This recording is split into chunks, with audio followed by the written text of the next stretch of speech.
Canes fans, what is going on? We are back again here on Mark Rogers TV for another post-game show. I got my co-host Jordan's getting to join me this week. This is our first chance to do it on camera together. We've had issues the first 2 weeks, but we're making it happen this time. Yeah, man. Wow, What Jordan. a week! What a week to start it, right? Wow. I mean, where do you want to start, Jordan? With a list of new coaching candidates. How about that? Brilliant. No, I mean, for real though,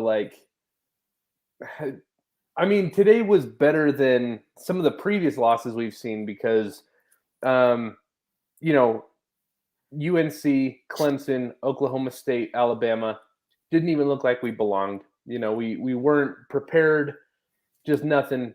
Today, granted, I think Michigan State was a lesser opponent than all of those other teams. But at least it was competitive. and this is probably as positive as I'll be able to get this whole show, is that at least we were competitive. Unfortunately that, there was missed tackles, blown coverages, poor blocking, D'Eriq King. I mean, I think we're all kind of afraid to talk about him, but he should be talked about at this point. There's not much positive right now, man. It's the same issues over and over again, Jordan, and that's what's frustrating me. If we had different issues arise because we were trying new things, I'd be a little more tolerant to it. I am seeing the same exact mistakes over and over and over again. I'm not sure what it takes to get our team to tackle well. We have this so-called really good defensive coordinator as our head coach, but yet I see none of that reflect on the field. And in fact, Jordan, the longer guys stay in Diaz's system, the worse they look. Yeah. Well, that was kind of one of the points that I was bringing up on Twitter during the game. Was think about the last 3 years. And if you rattle off, our top 5 players, you could make the argument that our 2 best players from each of the seasons under Manny Diaz weren't in the program the year before. Yep. Right. So in 2018, you could make the argument that KJ Osborne and Lou Hedley were the 2 best players, right? I mean, Greg Rousseau is the glaring omission right there, but you get my point, right? Yep. 2020, you get D'Eriq King and Jalen Phillips. This year, it's going to be Charleston Rambo and Tyreek Stevenson. Why is it that we can't home grow our best players? Like that should be a glaring issue. I've been talking about that for a year, but it was more of a here's a red flag I'm seeing, but it's not a huge problem yet. But let's wait and see, is that we're relying on these transfers. But at some point, you got to look at the development, right? Because you can't live off the transfer portal forever, right? Guys will eventually figure it out and just be like, I could go anywhere, Miami's not going to give me a chance to win a national title. I might as well go to Alabama, So I don't know, man. The coaching is just horrible. It's bad. It's really bad. And before we move on here, Hurricane Logan, thank you very much for the $10 donation. We greatly appreciate it, man. Thank you for tuning in, and thank you to the rest of the Canes fans for tuning in right now, man. We love having you guys on here. Yes, thank you. Man, here's the thing with me, Jordan, is do we ultimately see any real changes until Blake James is gone as our AD? Nope. Dude, I was going back and forth with people on Twitter, and that was the point that kept getting brought up, and I agree with it wholeheartedly.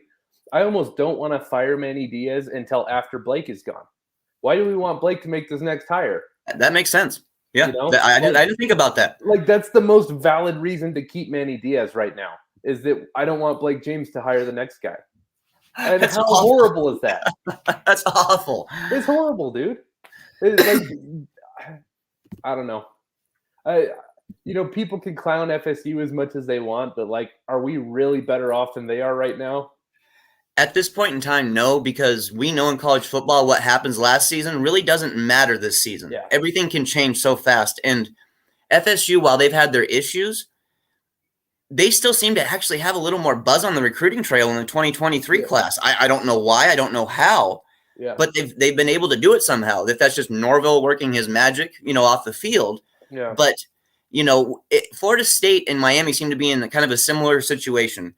Yep. Talented areas for recruiting, hotbeds for recruiting, Yep. with mediocre coaching, fan bases that are getting more and more pissed off, Yep. and players who are looking less and less talented almost on a weekly basis. And I just don't understand it, Jordan. I just don't get it. Well, here's something I want to bring up looking towards the future is next season we play at Clemson, we play at Virginia Tech, and there's one more road game that I can't remember. That's a tough one. Don't we start the season off with it? I think it's non-conference. Shoot, who is it? Do you guys know in the comments? Yeah. Someone in the comment section can help us on that one. Yeah. What's our first game? It's on the road versus a non-conference team that's It's not A&M? It is A&M. Okay, So, A&M. At A&M, at Clemson, at Virginia Tech next year, okay? Now, granted, we're going to lose 10 to 15 starters from this squad. And with how we're performing, that could be a good thing, but it could also be a terrible thing, right? Because we will have, Tyler Van Dyke or Jake Garcia making their first career start on the road at Texas A&M with a skeleton roster compared to this year. Yep. So if I'm looking forward, if we disappoint this year, which I already consider this season a disappointment 3 games in, we're going 6-6 or 7-5 anyways. I don't think that's out of the question. I mean, to me, all those 3 games are losses and then some, probably a few more. At that point, man, if you're going 6-6, do you really want Manny? Do you really want to know that you have to rebuild and trust it to a guy on the hot seat anyways? If we're going to make a change this time, it's got to be top to bottom. Yeah. There's no just overnight fix. There's no one hire that's going to handle this.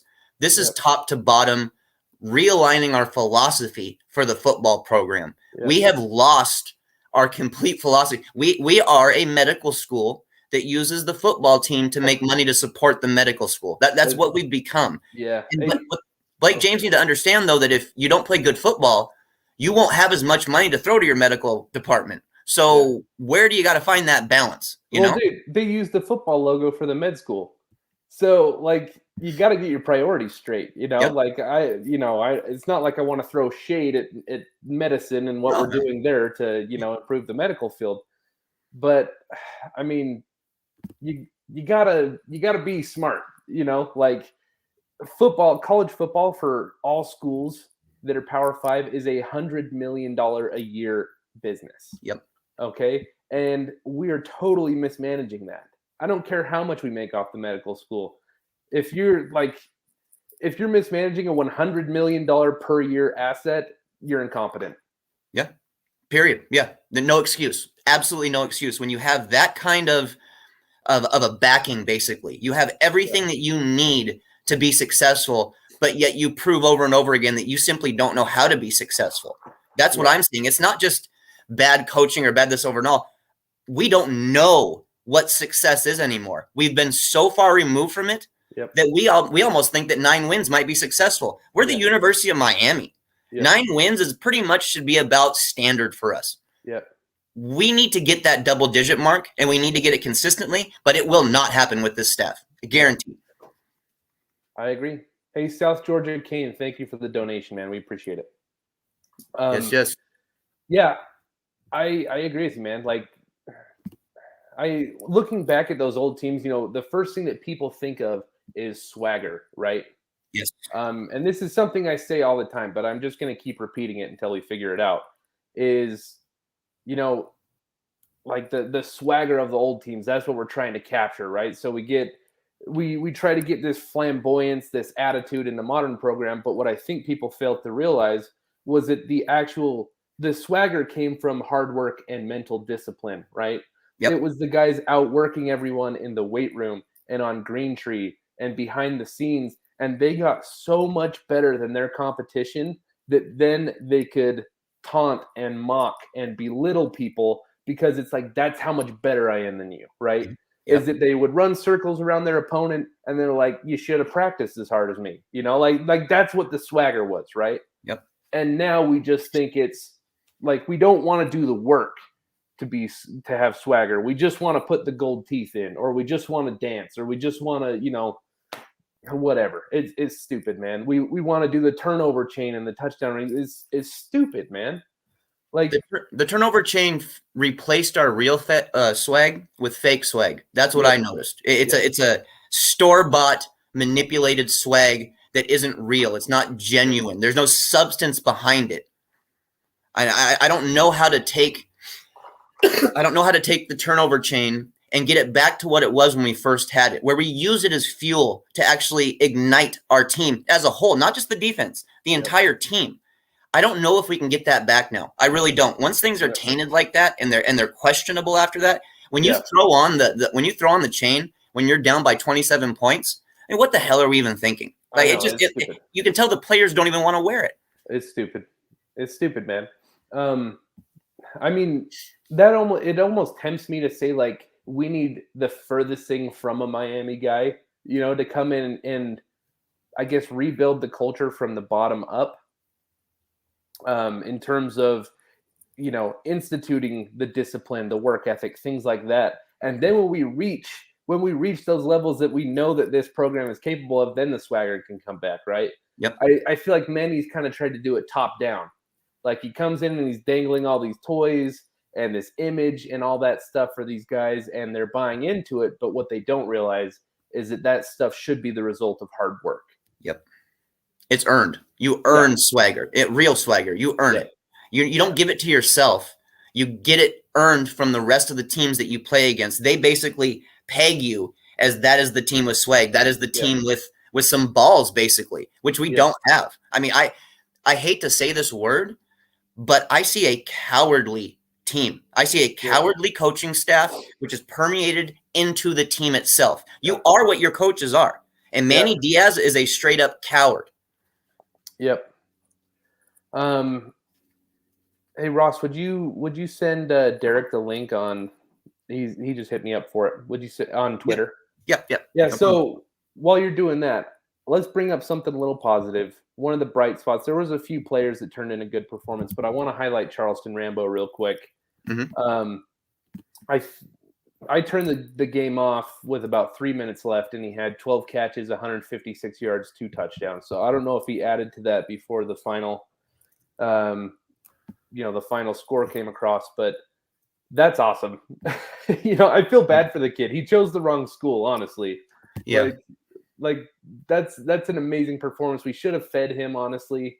He was burning him all week, but I don't know, man. I'm trying to look for positives. I know fans don't always want to just like hear people be negative, but that's kind of what I got today. That's kind of my positivity for right now.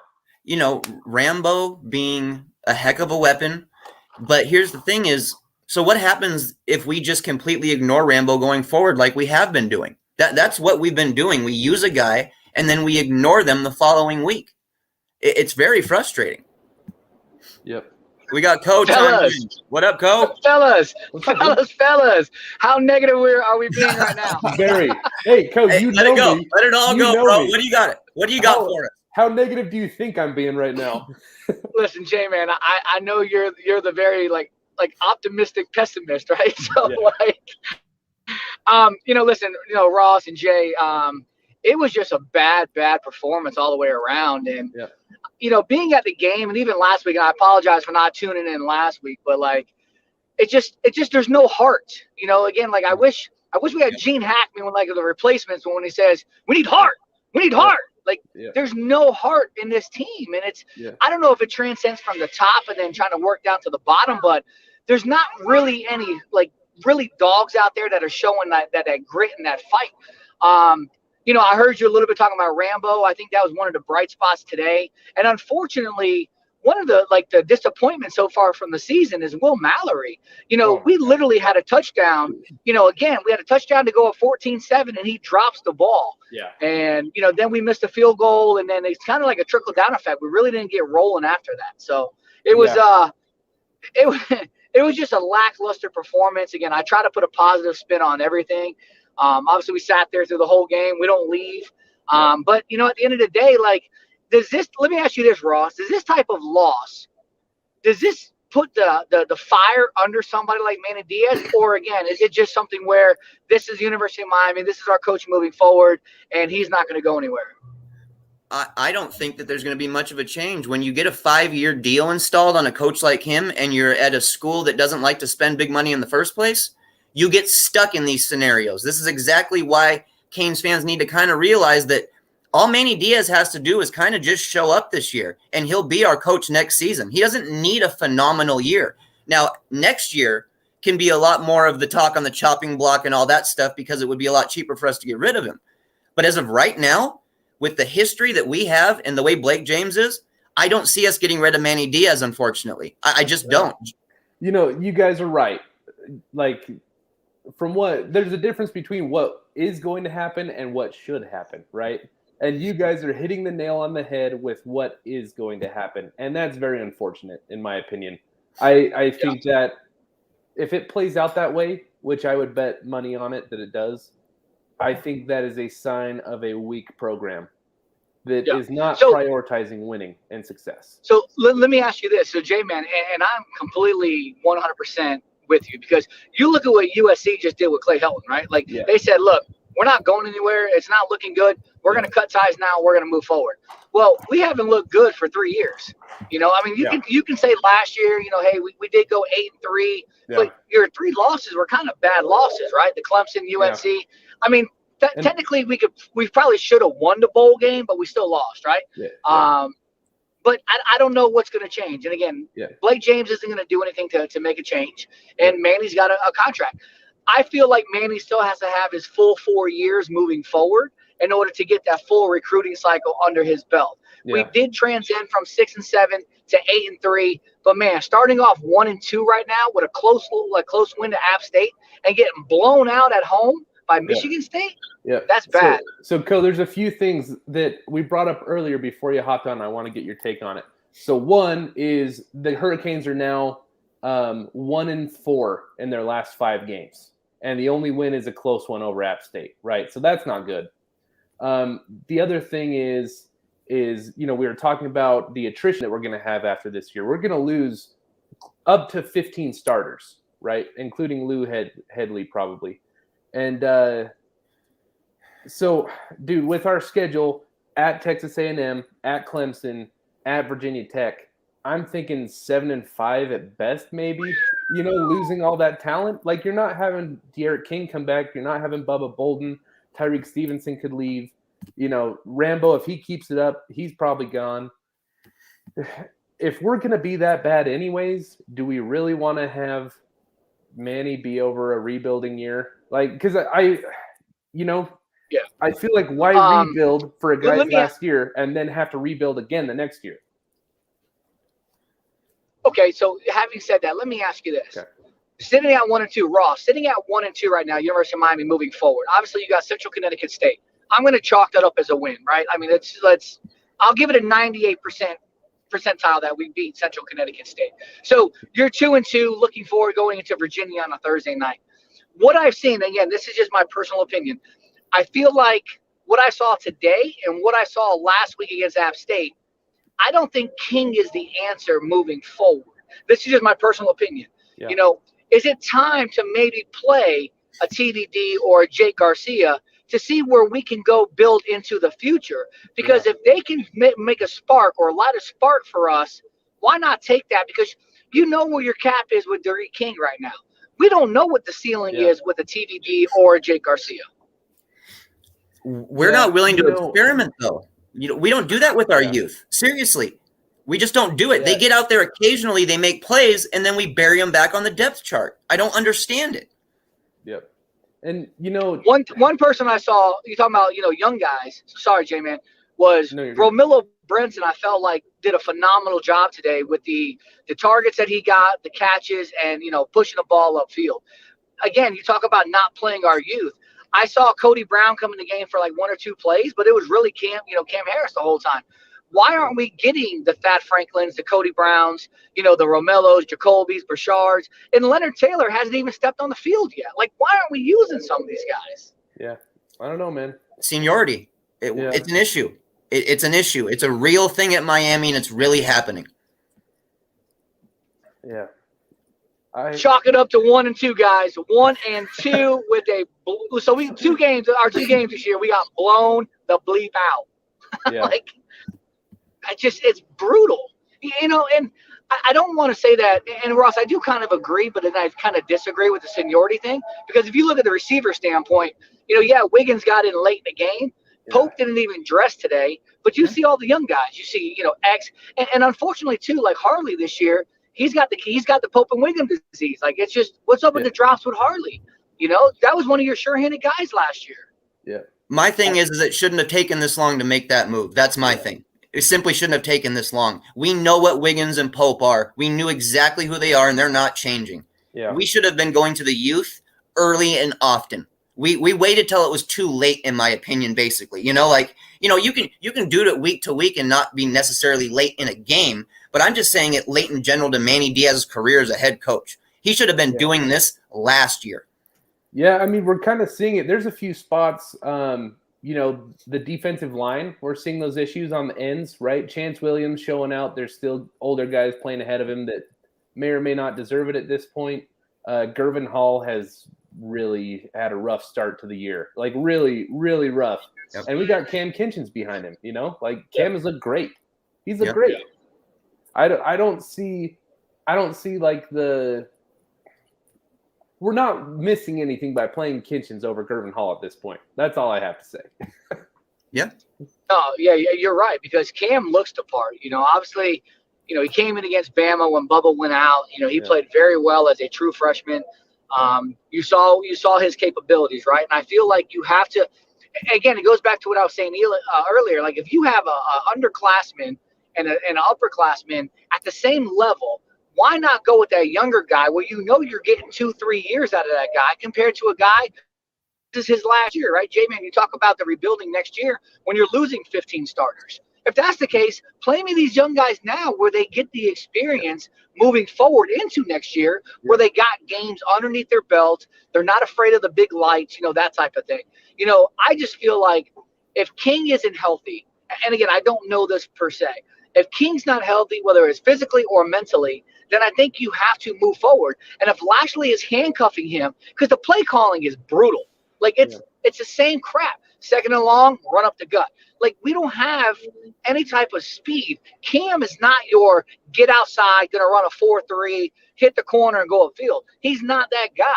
He's not even getting you 2 yards up the gut on 4th and 1 per se, right? So something different has to change. And if nobody's making the right adjustments at practice, then I don't know what's happening at practice, because obviously we can't see it. That's a good point. And one thing about practice is who's teaching tackling angles, man? like our pursuit angles are terrible. And so we can't make a tackle when we do make contact, Yeah, Ross, I want to ask you this question.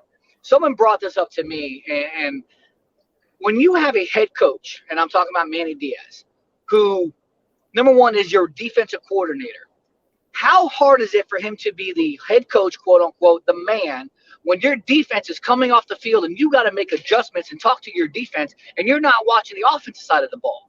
Like, I think at some point he's got to relish that title and make somebody else the DC and focus on what a head coach is supposed to be focusing on. Yeah. I completely agree. One of the things that we spoke about this offseason was Manny letting go of some of that stuff, being the guy who kind of oversees instead of being the actual coordinator. The head coach doesn't need to be directly involved in a coordinator position all the time. We've seen it work and we've seen it not work. Yeah. It's not working right now.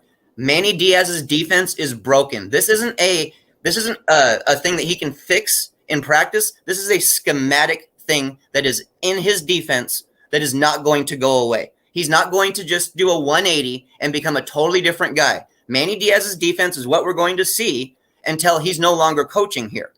I don't know how the hell we twist that into a positive, at least until he gets more of the young guys out there. I mean, that's the only thing I can think, dude. Until the young guys get more snaps, I don't know how to twist it into a positive. J-Man, our linebackers, 17, 44, 11. Yeah. And I know you're very critical on our linebacker core because, number one, I feel like one's young. I think 11 is just young, but you see flashes. But again, I go back to what you just said earlier with some of your angles, because I watched some of the angles that he took. And again, I don't watch it on TV. I'm watching it live, right? So it's kind of hard for me to see all the angles. But 17, like he had a good sack earlier, like early in the game. But then he literally whiffed on the quarterback. 44, they're getting outran by the quarterback. Like, what is up with our linebacker core? Yeah. Well, there was even one play. Yeah, I mean, I don't know, man. I'm with you. You know, I had to tweet like, "Hey, Wayne Minsteed is impressing me." This was on the first drive, right? And did you delete it afterwards? I had. I felt like I had to. I didn't. But okay.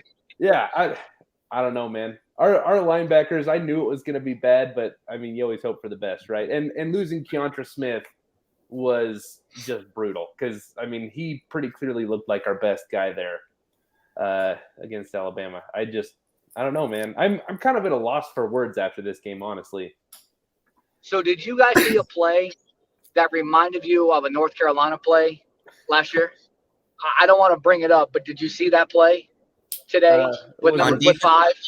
Yeah, on defense with 5, kind of getting ran over again. Oh, okay, so I wasn't the only one who saw that. Okay. You know, it's one of those things where, again, you want to try to come up and hit somebody with your shoulder. The guy literally just trucks you and just keeps on moving. Like, where's our wrap up? Like, where's our tackling at? You know, and their running game wasn't superior. Like, they didn't seem to be like that great. We just seemed like we missed tackles. They pushed up, you know, the line pushed up. And again, you guys probably watched it on TV. Let me ask you this. There were so many yellow flags on Miami. Were they legitimate flags or were they kind of so-so? Most were legit. Oh, okay. I was more upset with Michigan State.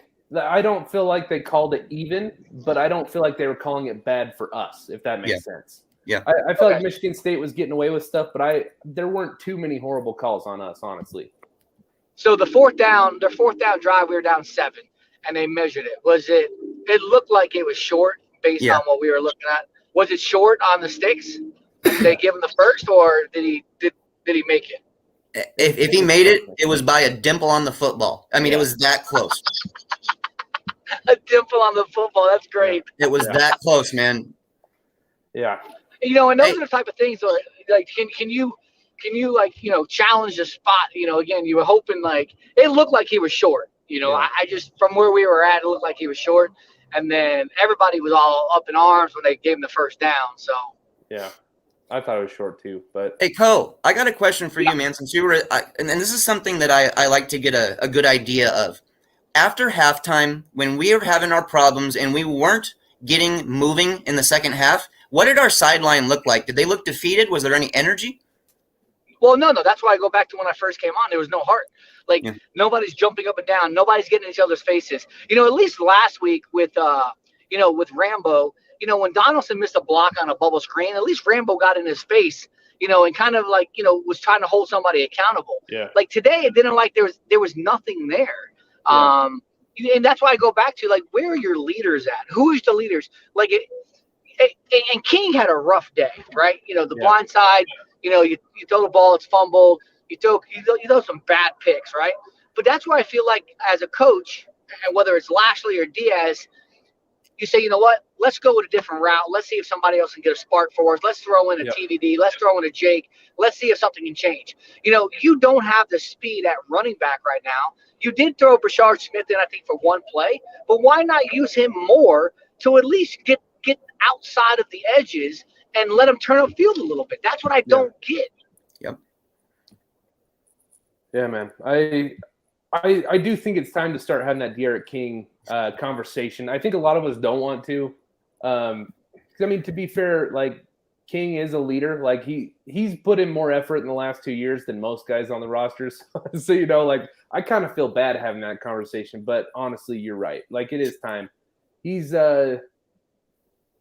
pretty average, honestly. I think we all thought that we were getting like a Heisman candidate guy, and I think he's closer to a third-team All-ACC or honorable mention ACC guy. And what happened to his deep pass game? Honestly, do you guys see anything? The trajectory of his ball is what I see different, but what's going on? Why is it non-existent for us? Yeah, I don't know, man. So obviously, you know, he's thrown off obviously his left knee is the one that he tore his ACL in, right? Or is it his right knee? I can't remember. I can't remember either. It just seemed like today his throws were short. Like there was a lot of balls that were in the ground that guys were trying to go down and grab. And again, to his defense, if Mallory makes that, I just want to go back and preface this. If Mallory makes that catch, it's 14-3. Yeah. That game's a whole different ball game. And now you're up. You got the momentum. But then again, you missed a field goal. Right after that, and I didn't get to see how wide it was or how Andy missed it. But you know what? You were still only down 10-7 and a half, and then literally you scored 7 points in the second half, and they turned around and put up 28 on you. They had four takeaways to our 0. You're not going to be able to overcome, 4 takeaways when you don't take anything away, right? But I think accountability starts at the top. Manny's got to take the opportunity to say, look, our offense isn't good. You wanted to blame 2 years ago. You fired Dan Enos because our offense was brutal, right? Well, Rhett Lashley hasn't shown me anything this year that is different than what Enos did 2 years ago. Yeah. Yep. Yeah, man. So where does this start though, Co? Because we brought up earlier, I said the best reason to not make a coaching change right now is because of who would make the next hire, in my opinion. I think the best argument to keep Manny is because we don't want Blake James making that next hire. How do you feel about that? So I feel like Blake James and the Board of Trustees, I don't think they did their due diligence originally when Coach Mark Richt stepped down. You remember, Manny was already 2 weeks at Pennsylvania up in Temple, right? He was already, in Philly, he was already up there, and then you literally within 24 hours scrambled to grab Manny. Why? Because he's a Miami guy. His dad was the mayor. He had some stability with the defense. But again, that doesn't make it a legitimate or a bona fide hire. You haven't done nothing to really show me that you have what it takes. And I'm not trying to be critical. I'm just being factual, right? There comes a time where Miami has to say, you know what? We're not going the right direction. We're going downwards instead of upwards. And then I think that falls on the AD, whether it's Blake James, the assistant AD, and Jen Strawley, say, hey, Manny, we're not doing what we thought you were going to do here. Again, you go to FSU, what's going on? When Taggart wasn't doing anything, they got rid of Taggart. They bought him out, got rid of him, right? Like I said, I brought up earlier, Clay Helton, the same thing at USC. School's got to be able to make a decision because at the end of the day, if you start losing your fan base too, you're going to have nobody supporting your team. Yeah. I'm not saying go out there and everybody wanted Butch, bring Butch back. Yeah, well, I'm not a fan of that. Me neither, but there was definitely a couple years ago, I was a huge Mike Leach fan. Bro, bring Mike Leach over here. Give me somebody who, especially with the talent in South Florida, an offensive mind like Mike Leach. Even you had Lane Kiffin sitting at FAU. I would have took Lane Kiffin in a heartbeat over someone listen, the baggage that Lane brings, who cares? That was in the past. The type of offense that he brings. Where is our offense? Where is our identity? We haven't had any identity on offense in years. Yeah. Right? We don't have anything. We're averaging probably 18 points a game in 3 games right now. Yep. But giving up almost 40. Yeah. So, Co, I want to get your take on this. I mean, obviously the guy that, with head coaching change rumors going to start flying, Mario Cristobal is the guy that will clearly be attached. You're not a fan? Ain't happening. I would love Mario. Again, he's a Miami guy. He got 2 national championships. Yep. Mario's not leaving what he has up in the Pac-12. Nike will just cut that check and be like, no, it's fine. Because, again, Oregon is funded by Nike, right? So nothing's going to change up there. If Mario was given probably full control of the program and you could afford him, maybe he would be that guy. I just don't see him. This is just my personal opinion. I see Mario being the next head coach at Alabama when Saban retires. Yeah. Yeah, that's kind of what we were thinking is it's at this point with where Mario has Oregon, it would have to be a childhood fantasy of his to be the head coach at Miami. That's the only thing that we can bank on because there is no logical reason for him to take the Canes over what he has at Oregon right now. There's no reason. He's going to win his 3rd Pac-12 championship in a row this year. And don't be surprised if they don't make the playoffs this year. Like I think Oregon is that talented to be able to push for a BC. I don't want to say BCS, a college football player spot. I don't think even if someone like Mario Cristobal comes to Miami, it changes overnight. Again, it's going to take time. You have to have a complete culture change, and you got to be able to adapt to these kids. Again, nobody even knows who Mario is, like outside the people probably in the Pac-12, right? Like not like the local kids today that are playing, down here. Ross, what's your take on that? I lost you there for a sec, Co. What'd you say? Sorry. I'm talking about Mario. Even if someone like Mario came to Miami, I don't think that it translates into success overnight. It's going to take time because the kids that are in Miami now don't even know who Mario Cristobal is. I agree completely. Yeah, there's no overnight fix for what we're experiencing right now. And if Mario Cristobal was to come to Miami, he would need to instill his players throughout 2 or 3 years' time. It's not going to just, come in and get all your transfer portal guys and everything's going to be Mario Cristobal's team. He's still coaching Manny Diaz's players who all have bad habits. You can't understate that. When a coach has to come in and fix bad habits and bad mentality, it's a lot of work, man. It's a whole lot of work. I'm reading some of the comments, and I'm driving, right? So I'm trying to do my best here. But someone talked about Dave Clawson out of Wake. That is a great name. I mean, whoever, I don't even know who that was, but whoever made that point, that's a great name. Right now, I think they're beating Florida State 14-0, or it was 14-0 last time I looked. You need somebody, and I'm not saying young-minded, because someone like Steve Sarkisian, who left Alabama, who just went to Texas. He just got stomped by Arkansas, right? So as good as some of these coaches are, it goes back to your point, Ross. Like he's taken over, someone else's, team. Sark's got to have time to build his own players. Same thing with Mario. If he would have came here, he's got to get his own players here. Yeah. And that's something that I think fans sometimes might forget is that, if you come to a team and you've got a bunch of talented players and they're just raw and they don't have bad tendencies already, you can do a lot more right away. When you have to come in and you have to erase everything that was done for years in advance, that's when you've got a job that takes you 2 or 3 years until you actually get to see what your head coach is really like. Let me ask both of you guys this question. Do you think that it is, I don't want to use the word mandatory, but do you think is it important for Manny to relinquish the DC coordinator role and focus solely on his head coaching role? I don't know. Honestly, I worry about who he'd hand it off to. Yeah. Like T-Rob. But you got people like T-Rob. I think T-Rob would be able to. Yeah, he's a great recruiter. But his record as a DC is kind of a mixed bag. Yeah. So it's not that I'm out on it. What's the guy that we hired as an analyst that has Shoop? Yeah, Bob Shoop. Yep, Shoop. So, I mean, you could do something like fire an on-field assistant and promote Bob Shoop onto the field. Shoop can't do that this year. He's the reason he took the analyst role. If he takes a coaching job, he loses that Michigan State money. So we got 1 year of that.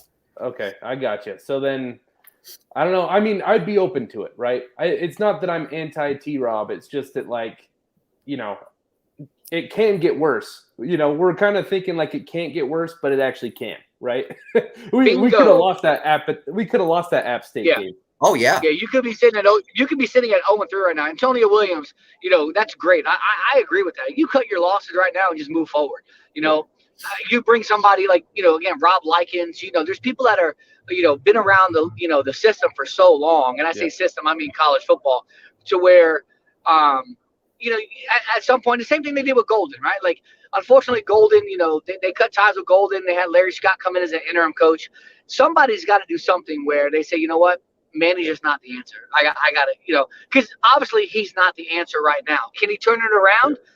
I mean, obviously people are going to forget about these 2 losses when you beat, Central Connecticut State. And I say when you beat them, it's probably going to be 31-12.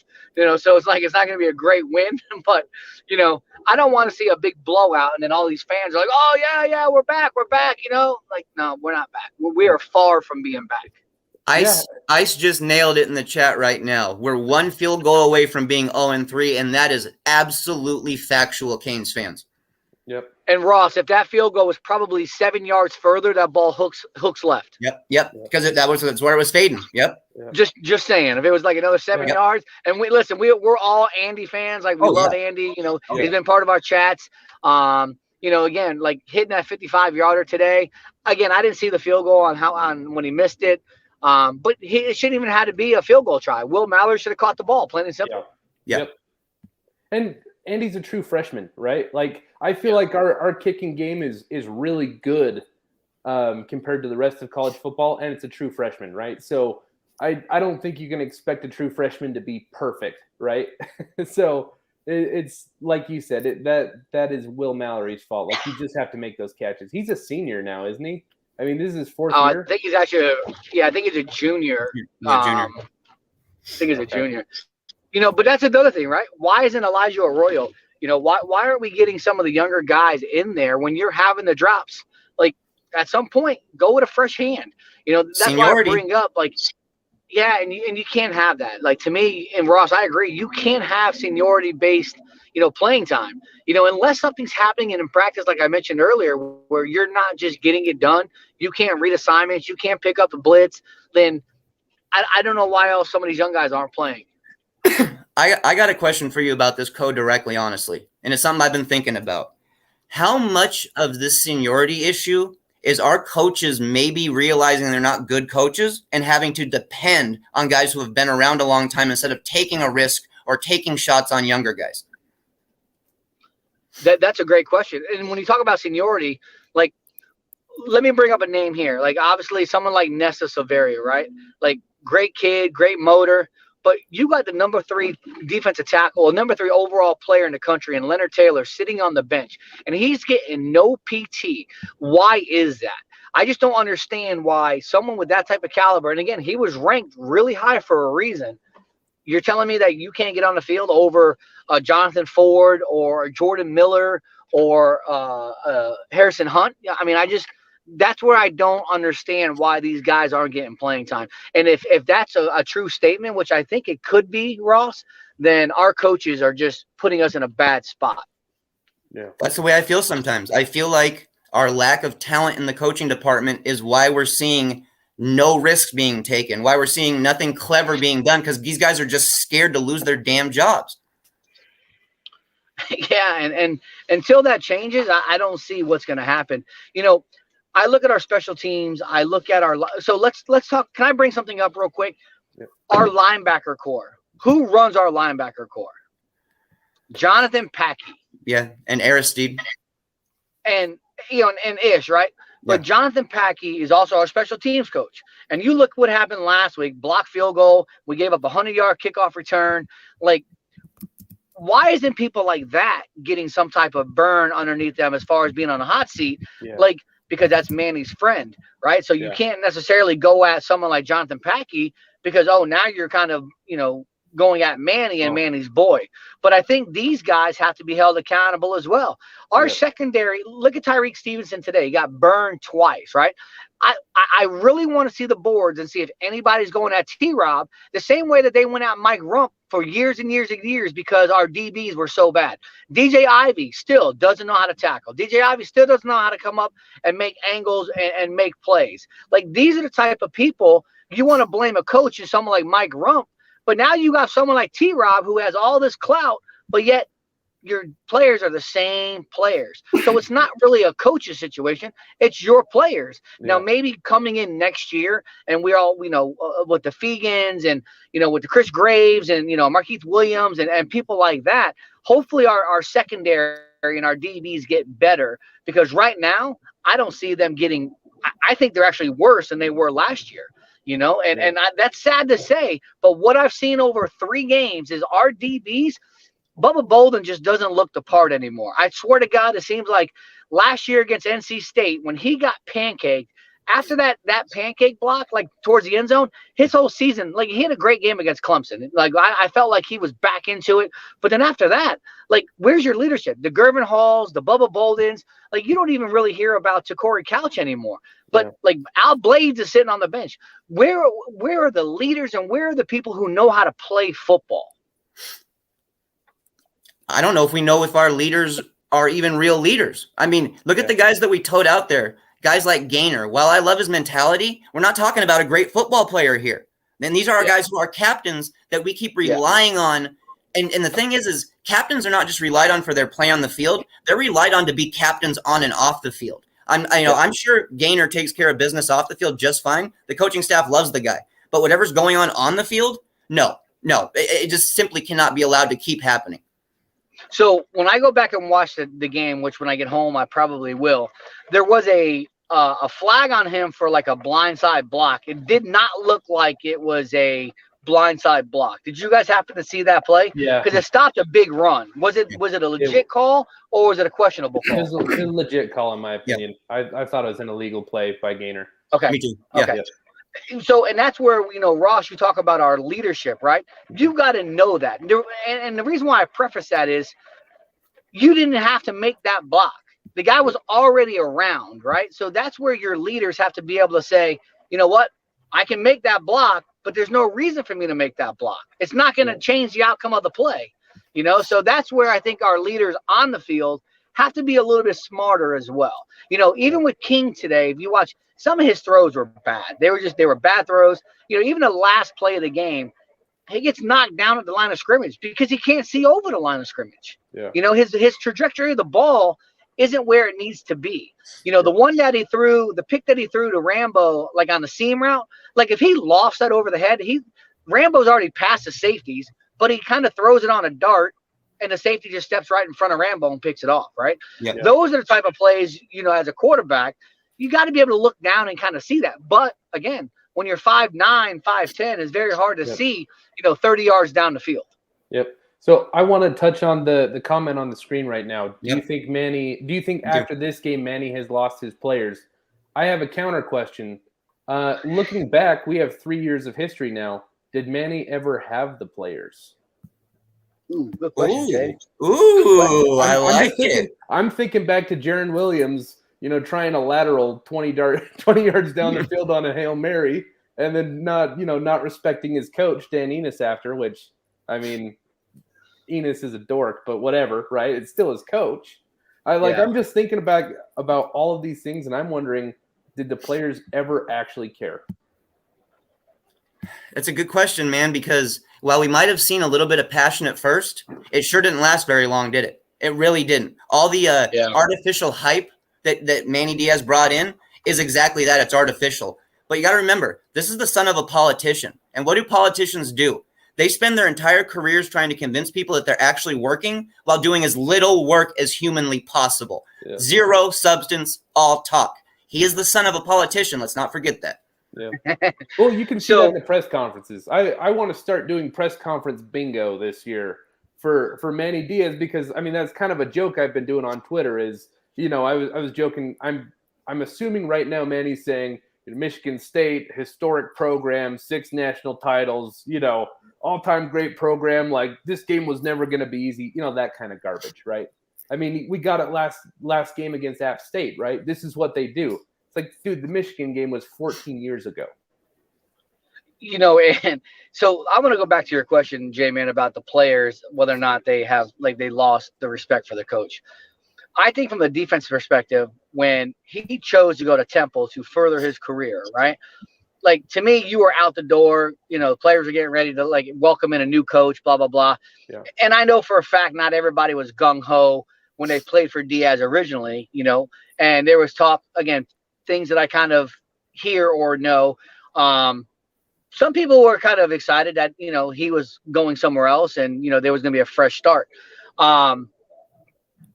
Coming back, I don't know if that's sour. Now, again, most of the people that were there when Diaz decided to leave, they're pretty much gone now, right? So he has to be able to create an environment and an atmosphere of a winning type mentality. And Ross, like you said, you can't just be a politician, just like Al Golden. Like, you could be a used car salesman, right? You can speak all you want. You can speak, fluently, and you can say all the right things. But, man, it comes down to X's and O's. Yep. And until you can execute X's and O's, which I feel like he can't execute X's and O's, nothing is going to change. Yeah. Yep. Well, I mean, the fan base might not know as much as the coaching staff, but we're also not stupid, right? Right. Like, you can tell us that there's progress happening, but when we watch the product on the field and there's clearly not progress, like, there's not much you can do at that point. Even last year, like you brought up 8-3, right? Only one of those wins was against a team with a winning record. We played a terrible schedule, right? And the team that we did beat was NC State. And I mean, we gave up 44 points, right? Yeah, and they were suspect, man. Like, if you go back and look through their box scores in the season they had, like, and a backup quarterback, right? Didn't they have a backup quarterback playing at the time? They did, yeah. Yep. Oh, backup quarterbacks eat us up for some reason. I don't know what it is, but backup quarterback. If I'm a backup quarterback and I see Miami on the schedule, put me in, coach. I'm looking at my chops, bro. Loving it. Put me in, coach. I'm gonna throw 450. Yeah. How brutal is that to even? But what makes this? Let me just see how to phrase this. How is Miami fallen so far from glory? That's where, again, being a fan for over 30 years and been going to games for that long, but being a season ticket holder for over 20 years, like, what has gotten Miami to fall so far from relevancy? Like, even people like Alabama, who fell for a year or 2, 3, 4 years, whatever, they brought back up. And obviously Alabama's not relinquishing, the crown at any time soon. Yeah. But Miami is just not a relevant program. Yeah. And until the administration and until the BOTs decide to spend some type of money, it's not going to change. We're going to be happy with the 7-5s and the 8-4s. And again, the occasional maybe bowl win, again, maybe 2 in the last 20 years, give or take. You know what I mean? It's like, that's how bad Miami has gotten. Well, so I'm a historian, right? I went to college to study history. So I'm going to try to answer your question with my opinion. What do I think? Why did we fall so hard? I think the Miami program is playing into a common cycle that you see through societies, right? And then it's that we let excellence turn into entitlement, right? That we had it so easy. We had such a long period of dominance where, it was all good vibes. It was hype. It was everything. And then the work ethic that built that slowly trickled away, But then we're still expecting the same comfort, right? We're still expecting the same quality of life. We're still expecting the same level of success without the foundation that created it, right? We've created the culture around our program. It's transcended coaches, right? We've had 5 duds in a row now. But it's because there's a culture of entitlement around the program. I think that stems even into recruits. Like, Miami's flash, they show up at Paradise Camp. It's paradise, right? That's why they called it Paradise Camp. And, well, what's the appealing thing about Paradise, man? Like, when you think about Paradise, is that 12 hours of hard labor each day? Yeah. Or is it kicking back on a hammock? Yeah, and they put in, like, listen, they put in all the gimmicks. You walk through, the Schwartz Center, and you walk through the locker room, and they have all the names of all the people who are in the NFL, and they blast the smoke, and they hit the strobe lights and make everything look hunky dory. But at the end of the day, the coaches are really setting these kids up for failure because they're not really coaching these kids up, and that's the problem that I have. Like, you look at Alabama, and I hate to even bring that team up, but there's 5-star kids that are sitting on the bench waiting for 2 years in order to get their opportunity because they're getting coached. And listen, Alabama has the money, right? They're waiting their turn, and they know that eventually they're going to get their burn, they're going to get their PT, and they're going to get into the league.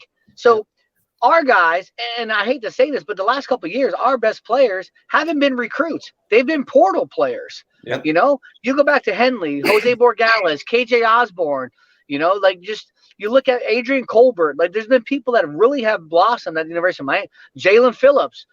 I think the only one that really, if you look at from a legitimate recruiting standpoint, is Greg Rousseau, right? Yeah. Other than that, like, who has been dominant and who has really, really transcended from a growth perspective other than Greg Rousseau? It's true. It's true. And here's the thing about Rousseau, though. Rousseau wasn't on this team for very long. And it's something I brought up to Jordan before. Yep. The longer these guys stay in Manny Diaz's system, the worse they look. Rousseau did the best thing he could, and he got the hell out of here. Yep. Had he stayed, who knows what kind of bad habits they would have instilled in him. Yep. Phillips didn't have to be here Jalen Phillips. He wasn't here that long. He developed elsewhere, brought his development, and then kind of just turned forward from there. Yeah. The lack of development overall from our recruits is disturbing. It's absolutely disturbing. We are in a hotbed of recruiting, and we're not doing a damn thing about it. Well, look at guys that transfer here with talent and then stay in the system. Does Garrett King look better than last year to you? No. No. Does Bubba No. Bolden look better than when he got here to you? No. You know? No. Tate Martell? know? Like I love Tater. I love Tater Tot, man. Tater Tot, I mean, man, I feel like he was given the wrong. I think he was getting shafted. Yeah. I don't think he was given the right opportunity to play QB1. I think there was some politics involved in that. Maybe if he didn't have his girl, whatever her name is, Kiki, like doing what she was doing, maybe his head would have been more in it. Yeah. Or even his sister, right? Like I just think that there was so much drama around Tate Martell where it wasn't giving him a fair opportunity. I'm with you. I'm part of the Tate train still. He's coming up to my alma mater in Logan, Utah to play Utah State next year. I'll be there. Yes, sir. If you go there, won't you make sure you wear orange and green and holler at Banda and Patrick Joyner and those guys? You know what I mean? Will. So, yeah, I'm going to be wearing my Miami stuff and try to talk to all those guys. So yeah, no doubt. Brian Taylor just asked this question: where's the development of our players? That's something that I've been asking. Like again, remember Greg Rousseau came in as a wide receiver. Like that's how he was recruited. He was just a big receiver. But you look at Jalen Phillips, like his work ethic. It didn't matter who or what he did. He had that mentality was, I'm going to get the best shape of my career, and I'll be here for a year, and I'm going to go ahead and I'm going to go to the NFL draft. And you saw that when he went to his pro day, who completely outshined Greg Rousseau, who was potentially the number one defensive end, in the draft. And Phillips said, well, screw that. Look what I can do. You know what I mean? So I just want to see more players develop. But in order to develop, I need to see them on the field. Someone like Leonard Taylor should be like, I don't care about redshirting. You need to have your best players, and again, I know it's different when you're, an 18-year-old kid playing against a 22-year-old, man per se, right? But you did that with Zion Nelson, put him at left tackle when we played Florida in 2019, and he completely got, just destroyed. Yeah. But if you put someone like Leonard Taylor, and listen, the kid's like 6'4", 6'5", 300 pounds. Like, he's got to be able to play and get some snaps so you can see what he does. Yeah. I would have put him against Alabama. At least you knew where his cap would have been at. Like, if he's holding his own against people like Alabama, then as sure as the hell he's playing against a Michigan State or a App State. Yeah, man. Crazy, bro. I don't even know where to go from here, honestly. All I can say, though, is this game helped me decide that I'm firmly ready for change in this program. I mean, I've been ready for change on certain levels. I'd like to see different leadership for all athletics, but especially when it comes to the football team, like I think I'm ready for it, man. I just haven't seen enough, and next year it's only getting worse, man. The last thing I want to do is head into a storm with a bad captain. It's going to be rough next year. Yeah. And that's where I feel like they have to be able to start their young guys this season. And so it's not over, right? So let me preface by this, and then I'm probably going to bail after this. Your ACC hasn't started yet, right? So again, it starts with Virginia in 2 weeks. How do you come out against Virginia? And then you have 9 days before you go to Carolina. Those two games are going to tell me how our season is going to play out. If you end up beating Virginia and you beat North Carolina, you're pretty much literally in the driver's seat through the Coastal. Because if I'm not mistaken, did Va-Tech get beat by West Virginia today? Or very close to it? I know West Virginia was winning. It was competitive when I saw it. I'll pull up the box score. But that is the conference game, though. No, but the reason why I say this is because I said this a couple weeks ago. Carolina does not look the part. And watching Va-Tech beat Carolina solidified my comment there. Miami really should run through the ACC. Yeah. So Virginia right now probably looks like the best that I've seen them play in a long time. So if you get past Virginia and Carolina, the Coastal is pretty much yours for the taking. So your season's not over. But if you lose a conference game to a Virginia or to a Carolina, then I think you literally go to your young guys and say, we're going for the future. We're going for 2022 and see what we can do, going forward. So Virginia Tech did lose today. They lost.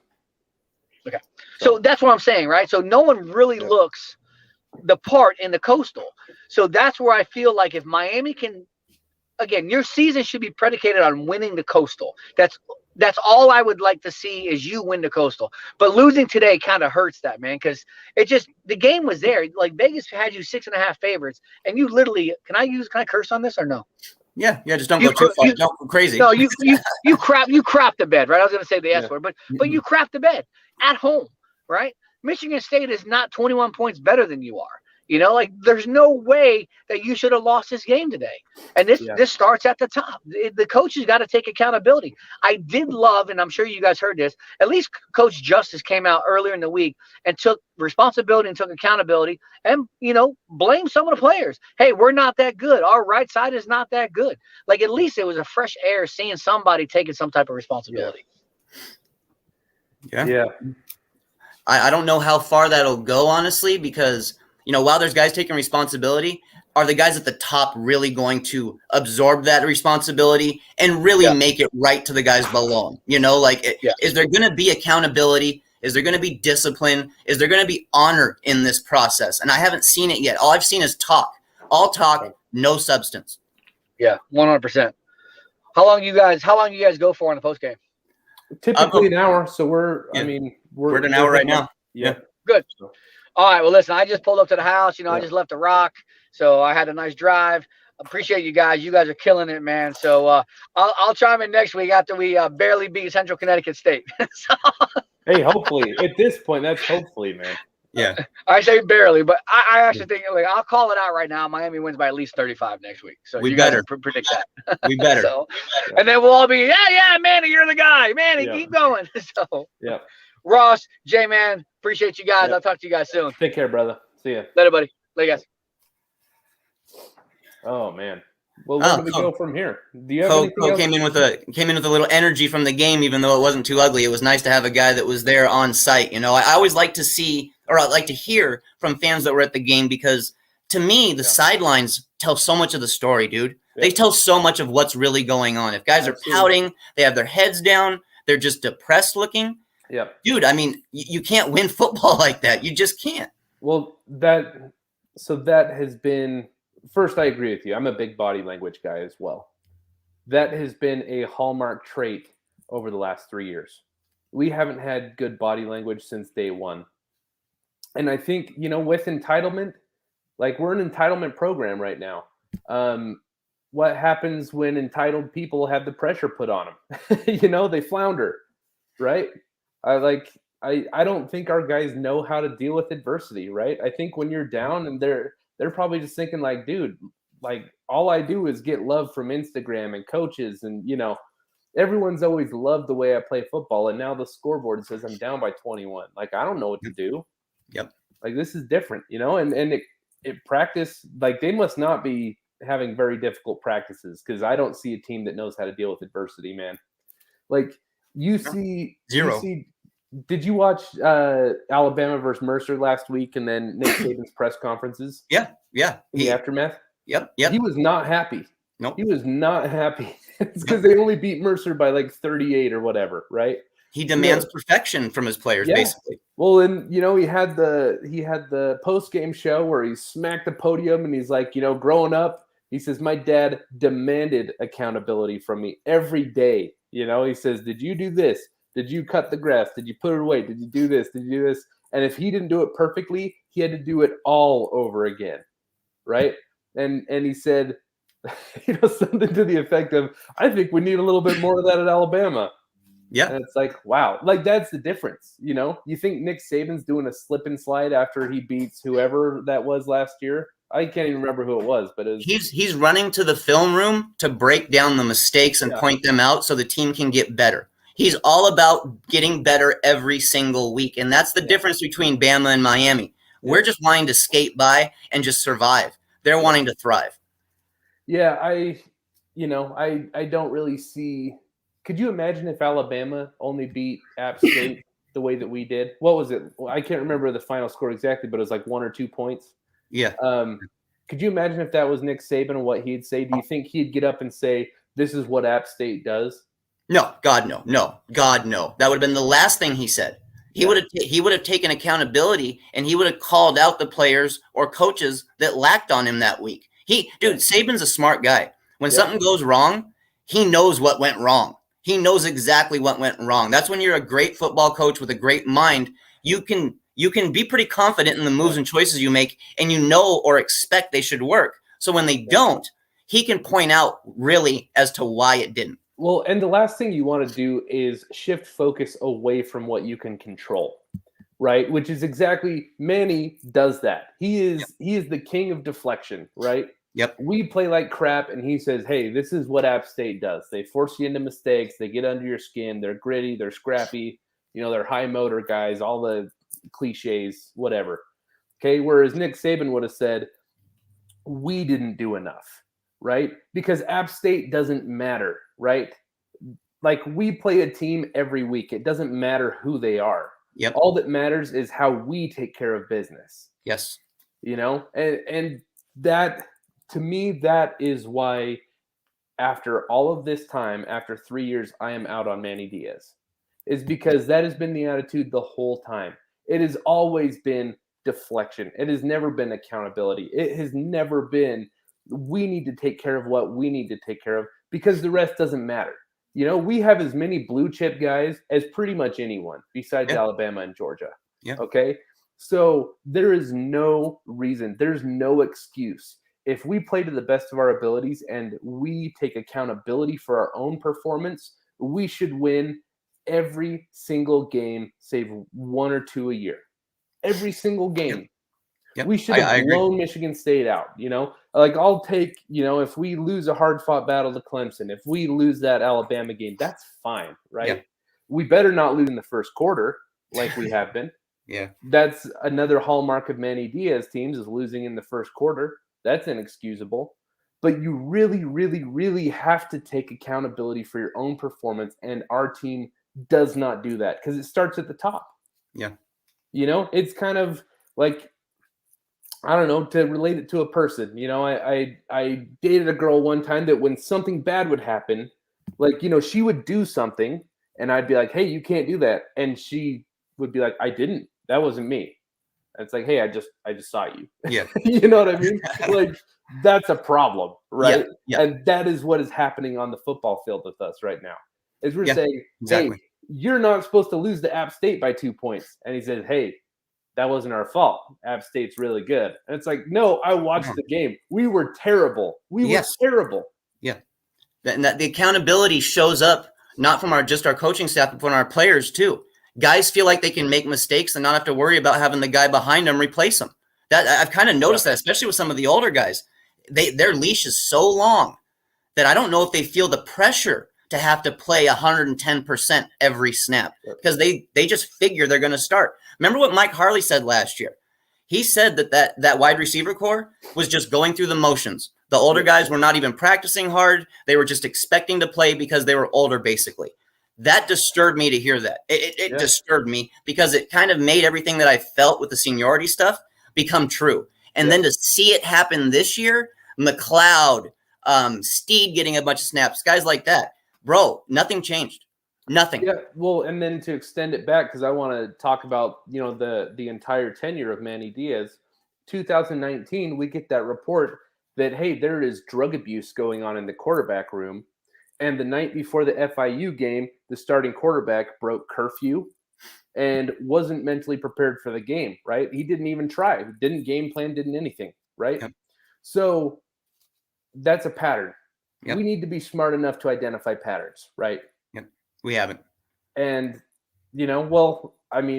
the board, at this point, the board needs to identify the pattern, okay? And it's a complete lack of accountability and discipline coming from the head coach.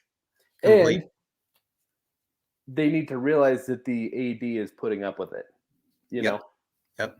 So Jordan, before we jump off of this here today, hey, David Vamos, thank you for your $5 donation, man. Greatly appreciated. And a huge thank you to all the fans that joined us. We had about 215 live viewers in here a little while ago. So, thank you guys, top to bottom. It's just unbelievable the support we're getting already. And we're hoping we're making a good product for you guys. That's for sure. Yep. Jordan, so before we head out here, I just want to get your opinion on this. What is a good win next week? What is it? 35 points, 40 points? What do we need to do to get a good win against a very bad team? Unfortunately, my attitude and just you guys will get to know me a little bit better. I tend to ride the line between realism and pessimism, right? Like I don't like giving out participation trophies. That's kind of a mantra that I have. I'm not gonna blow smoke up somebody's skirt until they really deserve it. Like I'm not celebrating a 3-loss season for the Miami Hurricanes. You know why? Because I see our blue chip ratio. I see our recruiting classes. Okay, I know what we're capable of. Okay? We can do better. I see De'Aaron King score 50 touchdowns in one season at Houston, and then why isn't our coach putting him in the position to do that here? Right, that type of stuff. Okay, I don't think there is a win that redeems. There's no redeeming this game next week. I don't care what happens. It's just it's not a big enough opportunity to really redeem it. To be frank, I don't care what next week looks like. We better win. We better win big, but it doesn't mean anything anyways. Yeah, fair enough. I'm kind of feeling the same way. Yeah. Yeah. Dude, we could win 130-0, and I'd be like, I don't care. Show me next week against a real team, right? Because we're playing Central Connecticut Community College. Okay. Yep. Like, for all you know, I could be their starting quarterback. You have no idea. No one does. I have no idea. I don't know who I can't name a player on their team. Yeah. I've never heard of anyone that's gone there. Mm-hmm. So I don't know, man. What I do want to see, though, I do think we should talk about it a little bit before we jump off, is I would actually really love to see Tyler Van Dyke start and then Jake Garcia play the second half. It wouldn't bother me at all, especially against a lower caliber team like that. It would not bother me one bit at all, just to see what kind of life they could offer to the offense, just to see what the possibilities might be. Because, to get the engine cranking in Lashley's mind, basically, and not just settle on the fact that, well, I've only got this one quarterback and he's the star guy and I can't do anything but play him. No, like get these young guys a chance, and maybe it'll kind of ignite more creativity in him.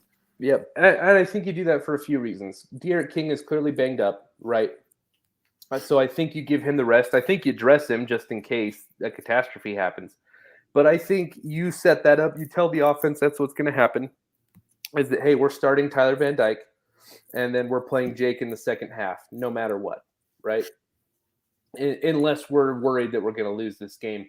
I just think it's important to get that reps, man. Like other schools, dude. So what's Florida's starting quarterback name? I can't think of his name right now. Richardson? You guys know who I'm talking about. Yeah, Anthony Richardson.